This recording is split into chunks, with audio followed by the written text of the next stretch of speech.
Hello students, I am Hardik Sheta from Saraswati international academy Vapi. आज हम standard 12 subject physics chapter number 7 AC currents को आगे बढ़ाएंगे, अल्टरनेटिंग करंट्स को।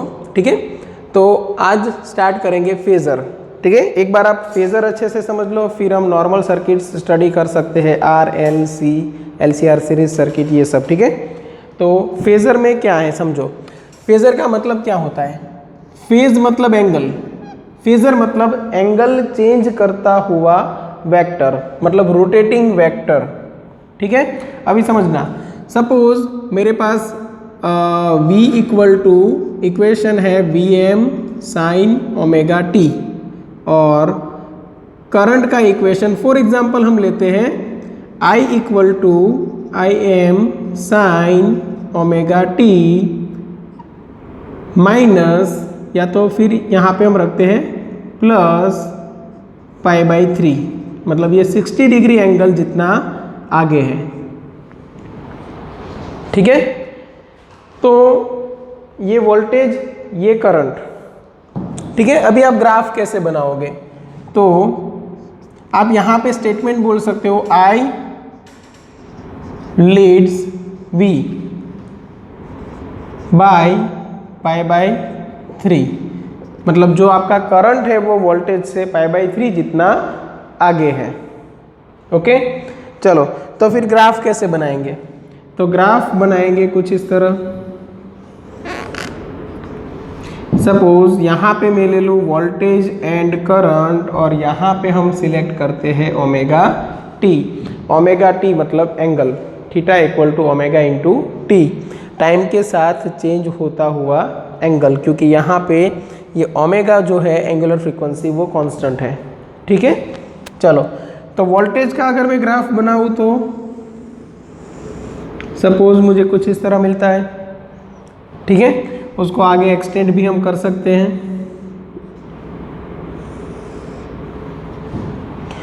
ओके, और करंट का ग्राफ समझना। करंट है वो वोल्टेज से π/3 जितना आगे है। अब इसका मतलब क्या रहेगा कि जब वोल्टेज यहाँ पे है 0 पे और नीचे जाने की शुरुआत करता है, तब करंट उससे π/3 जितना आगे है। इसका मतलब ये रहेगा कि करंट है वो थोड़ा कम टाइम ले रहा है। जो टाइम कम लेगा वो आगे होगा। समझो कि स्कूल का टाइम है 8:30 का। ठीक है, यहाँ पे कोई एक स्टूडेंट आता है 8:25 पे, और मैं आता हूँ स्कूल पे 8:35 पे, तो आगे कौन है? तो ये स्टूडेंट। ठीक है, क्यों? क्योंकि उसने टाइम कम लिया। सेम वे यहाँ पे जो वोल्टेज का आपको ये शेप नज़र आ रहा है वो करंट में π/3 जितना पहले ही हो जाएगा, 60 डिग्री एंगल जितना पहले हो जाएगा। मतलब यहाँ पे देखो 0 एंगल है, यहाँ पे पाई, यहाँ पे 2π, यहाँ पे एग्जैक्ट सेंटर पे रहेगा π/2, और यहाँ पे सेंटर पे रहेगा 3π/2। इन दोनों के बीच में गैप है 90 डिग्री का, मतलब π/2 एंगल का। और यहाँ से ये शेप स्टार्ट होगा कितना? तो ये जो आपको दिख रहा है यहाँ पे, ये π/3 जितना गैप होगा, और यहाँ से ये करंट का ग्राफ स्टार्ट हुआ। ठीक है,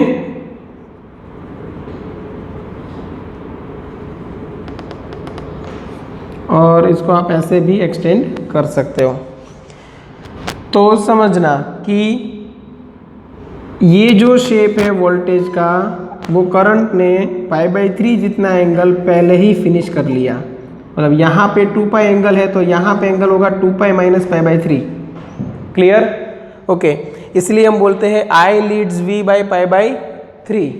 और आप कहीं पे भी जाके देखो, जो करंट है वो वोल्टेज से π/3 जितना आगे होगा। सपोज मैं ये शेप की बात करूँ, ऊपर वाला ये शेप, ठीक है, तो करंट उससे पहले ही वो शेप फिनिश कर रहा है, देखो। और कितना पहले फिनिश कर रहा है? π/3 जितना। ठीक है, तो सेम शेप बनने के लिए करंट उतना कम टाइम लेगा, और टाइम के हिसाब से एंगल देखो तो उतना कम एंगल बनाएगा। क्लियर? ओके, और ये आप कितने भी वेव्स के बाद देखो, एंगुलर फ्रीक्वेंसी कांस्टेंट है, इसलिए सपोज मैं 15 वेव्स के बाद देखूँ तो भी मुझे ये जो डिफरेंस है बिटवीन वोल्टेज एंड करंट वो π/3 ही मिलेगा। इसलिए हम उसको लीनियरली ग्राफ में प्लॉट नहीं करेंगे और एक ही फ्रेम में आ जाए, इसीलिए हम क्या करेंगे, रोटेटिंग वेक्टर बना देंगे। ठीक है, क्योंकि एंगल चेंज हो रहा है। वोल्टेज को अगर मैं वेक्टर फॉर्म में लिख दूँ, सपोज मैं कोई भी एक टाइम सिलेक्ट करूँ यहाँ पे, और ये टाइम सपोज t1 है, तो ये ओमेगा इंटू t1 हुआ। समझ में आया? तो t1 टाइम पे वोल्टेज की वैल्यू एंड करंट की वैल्यू को मैं कंपेयर करूँ तो ये वोल्टेज की वैल्यू हो गई और ये करंट की वैल्यू हो गई। ओके, ओमेगा t1 जितना एंगल हमें बनाना है with an axis of reference यहाँ पे, तो ये सपोज मैंने एंगल बना दिया ओमेगा इंटू t1। क्लियर? और कहाँ तक लेके जाना है, तो जो वोल्टेज की वैल्यू वाली एक्सिस है वहाँ तक। क्लियर? ओके, करंट के लिए ये वैल्यू है और हमें π/3 जितना आगे दिखाना है, यहाँ पे रोटेटिंग वेक्टर है वो ऐसे रोटेट कर रहा है एंटी क्लॉकवाइज, तो करंट आगे है मतलब इधर कहीं पे होगा, तो वोल्टेज के साथ 60 डिग्री एंगल बने वैसे मैं यहाँ पे करंट दिखा दूंगा और ये एंगल कितना रहेगा, π/3। समझ में आया? इसीलिए वोल्टेज का इक्वेशन है, वहाँ पे वोल्टेज का एंगल आता है कितना, ओमेगा टी, और करंट के लिए ये टोटल एंगल कितना बनेगा, तो ये ओमेगा टी प्लस π/3, इसलिए यहाँ पे आता है I = Im sin omega T plus π/3। अब समझना, अब हम समझते हैं फेजर क्या है। ठीक है, फेजर का मतलब रहेगा रोटेटिंग वेक्टर, जिसमें दो वेक्टर को आप कंपेयर करोगे और दोनों के बीच में जो इनिशियल फेज है वो कांस्टेंट रहेगा।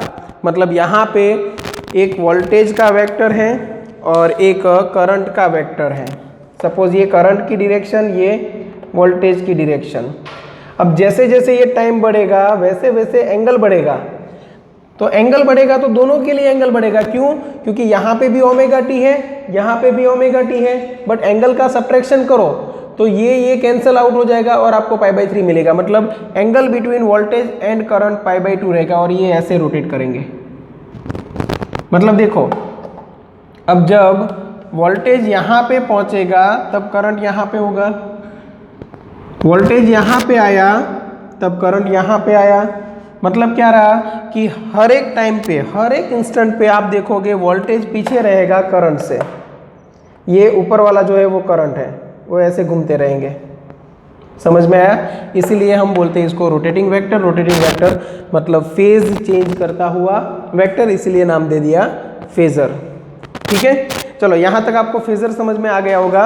अभी हम इलेक्ट्रिकल सर्किट स्टार्ट करेंगे। फेजर और अच्छे से आपको समझ में आएगा जब आप फेजर ड्रॉ करोगे रजिस्टर, इंडक्टर एंड कैपेसिटर वाली सर्किट्स के लिए। ठीक है, ओके, तो स्टार्ट करते हैं AC circuit with only resistance. AC circuit with only resistance. सबसे पहले आप डायग्राम बनाओगे और डायग्राम का थोड़ा बहुत इंट्रोडक्शन आप ओन वर्ड्स में दे दोगे। ठीक है, जैसे आप बोल दोगे कि resistance R is connected in series with AC supply voltage V = Vm sin omega t. Current flowing in the circuit is I, और यहाँ पे हम करंट ले लेते हैं स्मॉल i। ठीक है, और यहाँ पे जो वोल्टेज है V = Vm sin omega t। ठीक है, ये पूरे चैप्टर में आप लोग पढ़ोगे 4 टाइप के वोल्टेजेस। ठीक है, कौन कौन सा समझो। एक रहेगा इंस्टेंटेनियस वोल्टेज जो यहाँ पे है, मतलब वोल्टेज एट टाइम t, जिसको आप क्या बोलोगे, इंस्टेंटेनियस वोल्टेज। दूसरा रहेगा Vm मतलब मैक्सिमम वोल्टेज। एक रहेगा एवरेज वोल्टेज, तो आप ट्रायंगुलर ब्रैकेट में या तो फिर V बार लिख के दिखाओगे। और एक रहेगा RMS। अब देखो, टेक्स्ट बुक में आप कभी कभी कंफ्यूज हो गए क्योंकि कैपिटल V कभी कभी लिया हुआ होगा इंस्टेंटेनियस के लिए, कभी कभी RMS वैल्यू के लिए। ठीक है, तो हम क्या करेंगे, क्योंकि वहाँ पे क्या है कैपिटल वी स्मॉल वी कर सकते हो, ठीक है, बोल्ड लेटर्स में कर सकते हैं जहाँ पे वेक्टर की ज़रूरत पड़े। आपको लिखना है तो लिखने के लिए आप क्या करोगे, हर एक को अलग अलग सिंबल दे दो और फिर पूरा चैप्टर फिनिश हो जाए तब तक एक ही सिंबल रखो। जैसे मैं यूज़ करूँगा इंस्टेंटेनियस वोल्टेज है तो सिर्फ V, मैक्सिमम वोल्टेज है तो पीक वैल्यू है तो Vm, RMS वैल्यू है तो रूट मीन स्क्वायर करके वैल्यू है तो VRMS लिख दूंगा ताकि कंफ्यूजन ना हो, और एवरेज वैल्यू है तो मैं दिखाऊंगा ट्रायंगुलर ब्रैकेट से। V बार लिखना है तो भी आप लिख सकते हो, ठीक है। तो अभी स्टार्ट करते हैं डेरिवेशन। आपको क्या क्या करना है समझो, वोल्टेज का equation first step, second step current का इक्वेशन, थर्ड स्टेप दोनों को कंपेयर करके ग्राफ बनाओ, और फोर्थ स्टेप पावर का इक्वेशन फाइंड करो, ठीक है। ये 4 काम आपको करने हैं, ओके। तो स्टार्ट करते हैं इंस्टेंटेनियस वोल्टेज से, ठीक है।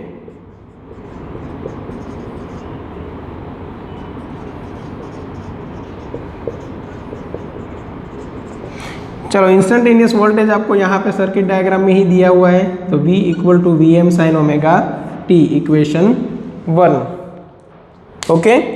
इंस्टेंटेनियस वोल्टेज का मतलब रहेगा voltage at time t, voltage at time t, क्योंकि ये टाइम के साथ वेरी हो रहा है, ठीक है।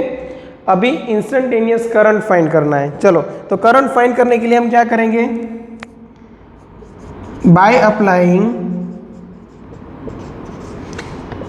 KVL to given loop. ये जो आपको लूप दिया हुआ है वहाँ पे हम KVL अप्लाई करते हैं, तो आपको V इक्वल टू क्या मिलेगा, I into R, V equal to I R. V की जगह पे क्या लिख सकते हो, Vm sine omega T equal to क्या आएगा, I R. Hence I into R, sorry आपको अगर इलेक्ट्रिक करंट चाहिए I, तो यहाँ पे आप लिख सकते हो Vm divide by R into sine omega T, Vm divide by R. देखो यहाँ पे साइन की वैल्यू मैक्सिमम कितनी हो सकती है, प्लस और माइनस 1। मतलब क्या हो गया कि यहाँ पे जो कोएफिशिएंट है Vm डिवाइड बाई आर, ये क्या बन जाएगा, मैक्सिमम वैल्यू ऑफ करंट। इसलिए मैं डायरेक्ट यहाँ पे लिख देता हूँ Im साइन ओमेगा टी, ये बन गया इक्वेशन 2। और आपको यहाँ पे साइड में मेंशन कर देना है कि where Im is Vm divide by R, peak value of electric current, ठीक है। तो ये सेकंड इक्वेशन बन गया। देखो आपका एक काम फिनिश हो गया कि आपने डायग्राम बना दिया, डायग्राम का डिस्क्रिप्शन दे दिया, इंस्टेंटेनियस वोल्टेज के लिए इक्वेशन 1 लिख दिया, और इंस्टेंटेनियस करंट का फॉर्मूला आपने यहाँ पे फाइंड कर लिया। अब दोनों के एंगल को कंपेयर करो, यहाँ पे एंगल क्या बन रहा है, ओमेगा टी, यहाँ पे एंगल क्या बन रहा है, ओमेगा टी। मतलब आप बोल सकते हो कि voltage and current both are in same phase, ठीक है। तो यहाँ पे हम स्टेटमेंट लिखेंगे, hence I and V both are in phase with each other, ठीक है। आप एक्चुअली ऐसे भी लिख सकते हो I and V both are in same phase with each other, but electrical language आप में बोलो, टेक्निकल लैंग्वेज में, तो आप डायरेक्ट इन फेज बोल सकते हो। इन फेज का मतलब रहेगा नो चेंज इन फेज, ठीक है। चलो दोनों एक ही साथ है। अब ये स्टेटमेंट आपको मिल गया तो आप ग्राफ प्लस फेजर दोनों बना सकते हो, ग्राफ और फेजर दोनों बना सकते हो। कैसे समझो कि मैं यहाँ पे ग्राफ बना दूँ, ओमेगा टी यहाँ पे ले लूँ, यहाँ पे वोल्टेज एंड करंट दोनों ले लेता हूँ। वोल्टेज का ग्राफ मैं अपने हिसाब से यहाँ पे ड्रॉ कर लूँ, ठीक है। करंट का ग्राफ क्या आएगा, तो दोनों में कोई फेज में चेंज है ही नहीं। मतलब जब वोल्टेज जीरो है तब करंट जीरो है, वोल्टेज मैक्सिमम है तब करंट मैक्सिमम है। मतलब यहीं से पास होने वाला है करंट का ग्राफ। तो करंट का ग्राफ आप ऐसे ड्रॉ कर लो,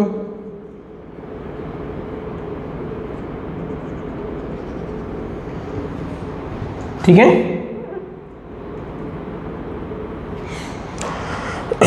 मतलब जब करंट मैक्सिमम होता है तभी वोल्टेज मैक्सिमम होता है, इसलिए तो दोनों एक ही फेज में है।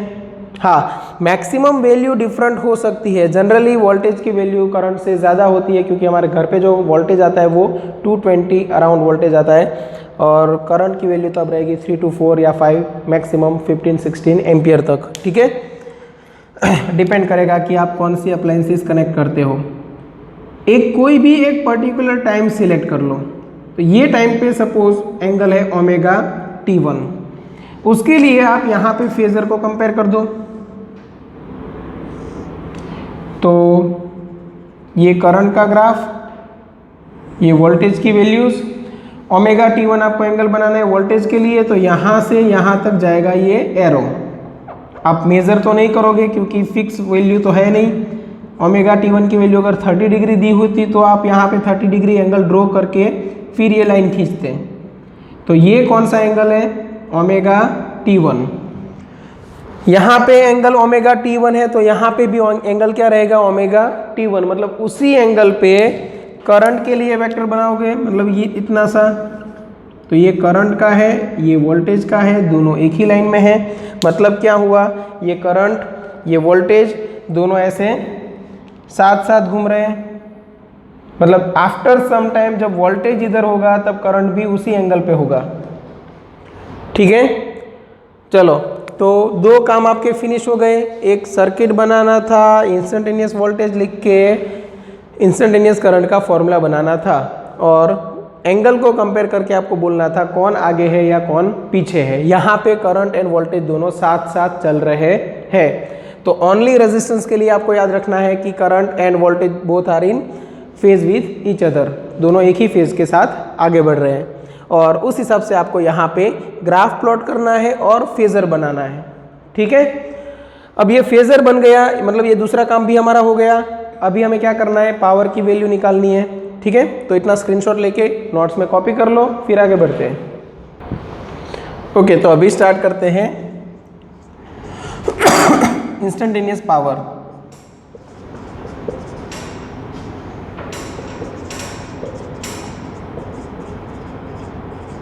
चलो, पावर का फॉर्मूला क्या रहेगा इंस्टेंटेनियस पावर के लिए? I²R। ठीक है ना, I²R। और I का फॉर्मूला क्या है? Im साइन ओमेगा t, यहाँ पे होल स्क्वायर इंटू R, तो ये बन गया Im²R into sine square omega t। अब ये क्या है? तो ये इंस्टेंटेनियस वैल्यू है, मतलब power loss at time t।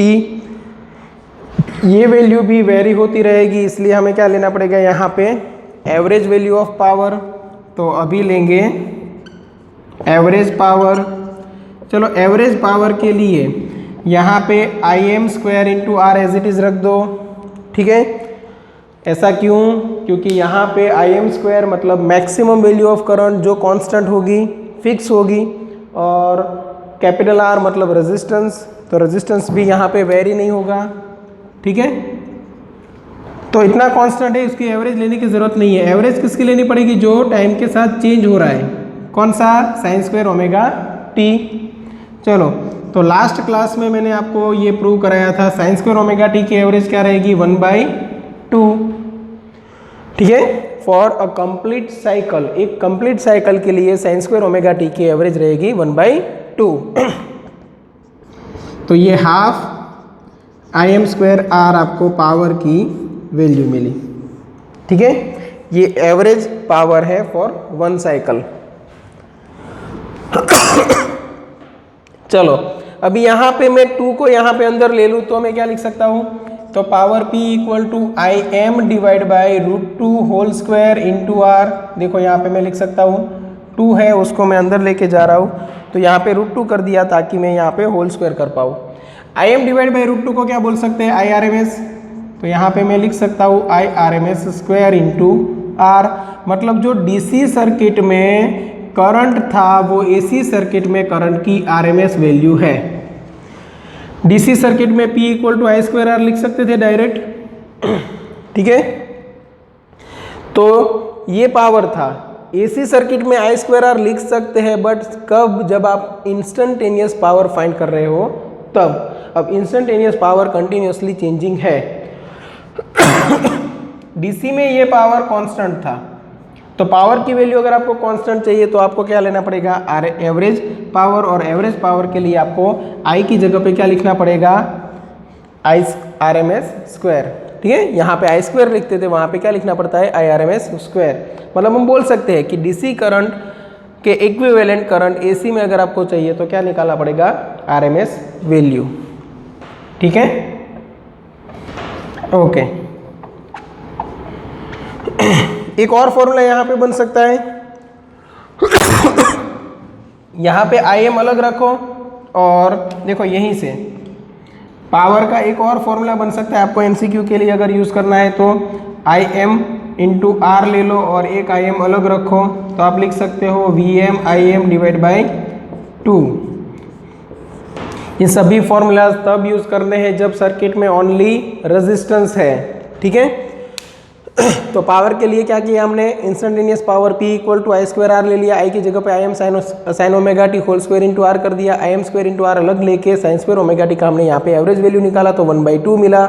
तो पावर एवरेज हमें क्या मिला? 1/2 IM स्क्वायर इंटू आर। वहाँ पे IM स्क्वायर डिवाइड बाई 2 को हमने लिखा IM divide by √2 whole square, तो ये बन गया I RMS square into R. ठीक है, और एक और फॉर्मूला अगर आपको डिराइव करना है सिर्फ MCQs के लिए तो ऐसे भी आप कर सकते हो। तो पावर मिलेगा half IM square into R, या तो I RMS square into R, या तो VM IM डिवाइड बाई 2। ठीक है, चलो, तो ये भी स्क्रीनशॉट लेके वो नोट्स में आप कॉपी कर लो। यहाँ पे AC circuit with only resistance पूरा हुआ। नेक्स्ट लेक्चर में हम इंडक्टर और कैपेसिटर वाली सर्किट से सिलेबस को आगे बढ़ाएंगे। ओके, चलो यहाँ तक रखते हैं। Thank you.